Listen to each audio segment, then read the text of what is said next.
Assalamualaikum warahmatullahi wabarakatuh. Bismillah, alhamdulillah, wassalatu wassalamu ala rasulillah, la haula wa la quwata illa billah. Yang saya sangat ingat atas almarhum al-maghfurlah Kiai Haji Abdul Aziz Mansur, itu adalah keilmuan beliau yang sangat luas, sangat luar biasa, dan narasi-narasi beliau yang sangat mudah dipahami oleh siapapun, mulai dari orang yang berilmu sampai orang awam itu sangat mudah memahami ilmu beliau. Ini yang mungkin agak susah kita cari penerus beliau, karena biasanya orang alim itu kalau bicara atau ngendikan di hadapan orang-orang alim itu mudah dipahami, tapi ketika di hadapan orang-orang awam seperti saya, orang awam agama, itu agak susah memahami. Tapi Kiai Aziz tidak. Kiai Aziz Mansur sangat bisa mengambil diksi-diksi yang mudah diterima oleh kalangan elit maupun kalangan masyarakat secara umum. Ini salah satu kelebihan yang sulit untuk dicari penerusnya. Kelebihan yang lain yang juga sulit untuk dicari penerusnya hari ini adalah Kiai Aziz Mansur ini betul-betul nitis dari Kiai Mansur. Kenapa saya berani mengatakan itu? Karena saya sempat juga menangi al-maghfurlah Kiai Mansur atas kesederhanaan beliau, atas istiqomah beliau merawat umat. Karena saya sering sekali ke Pacul Goang, sowan beliau, sowan ibunya Mansur bersama dengan keponakan-keponakan beliau.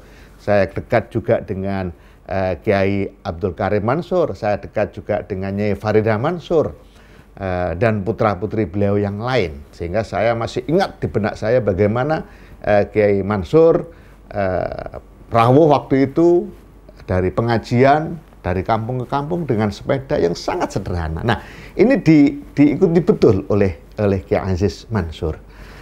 Inilah yang mungkin hari ini kita sangat sulit mencari penerus se-level beliau. Di sisi lain, beliau juga sangat paham politik. Nah, ini yang lebih aneh lagi. Beliau tidak pernah belajar politik, beliau tidak pernah kuliah di Fakultas Ilmu Sosial dan Ilmu Politik. Tetapi beliau sangat mampu memberikan narasi-narasi tentang apa itu politik, kenapa orang Islam butuh dengan politik, kenapa Nahdlatul Ulama sangat perlu membesarkan Partai Kebangkitan Bangsa, dan sebagainya dan sebagainya. Termasuk narasi yang begitu mudah dipahami, kenapa PKB harus menjadi partai terbuka. Nah, ini yang saya sangat terkesan dengan beliau. Alhamdulillah, saya berkesempatan mendampingi beliau sejak PKB lahir untuk tingkat Kabupaten Jombang.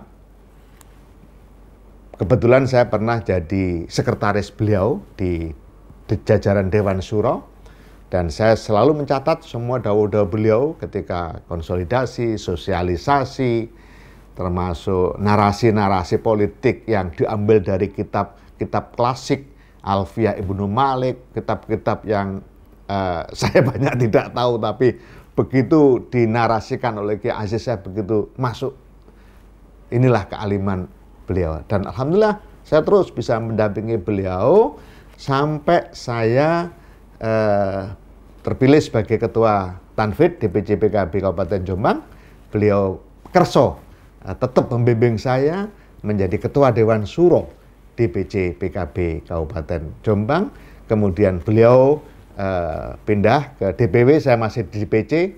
Kemudian beliau pindah lagi ke DPP, bahkan menjadi tokoh nasional yang sangat dikenal di seantero bumi Indonesia, keliling kemana-mana, menjadi Ketua Dewan Syuro DPP PKB bersama-sama dengan Bapak Abdul Muhaimin Iskandar.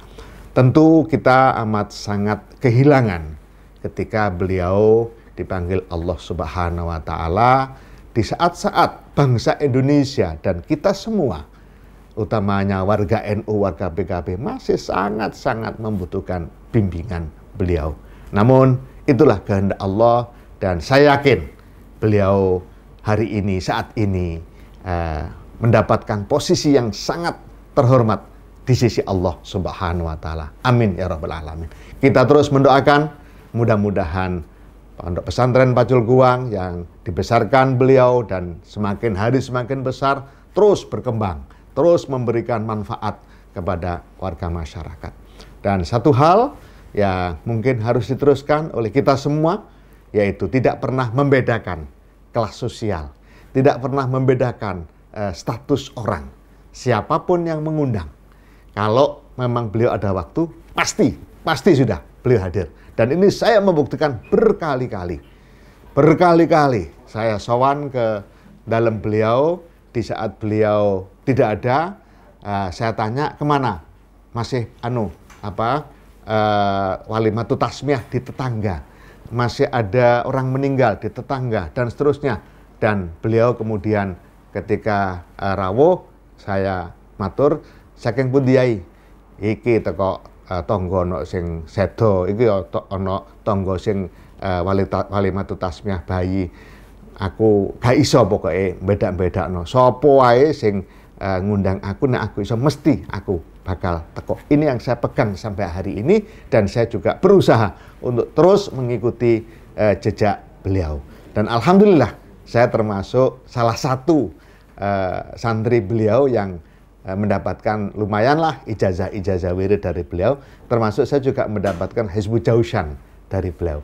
Dan ada satu wirid yang sampai hari ini terus saya pegang dan saya amalkan. Mudah-mudahan kita semua santri beliau bisa mengikuti jejak beliau, dan mudah-mudahan pesantren yang ditinggalkan beliau terus bisa berkembang, semakin maju, semakin pesat, semakin beri manfaat kepada warga masyarakat. Terima kasih. Wallahul muwaffiq ila aqwamit thoriq. Ihdinas siratal mustaqim. Wassalamualaikum warahmatullahi wabarakatuh.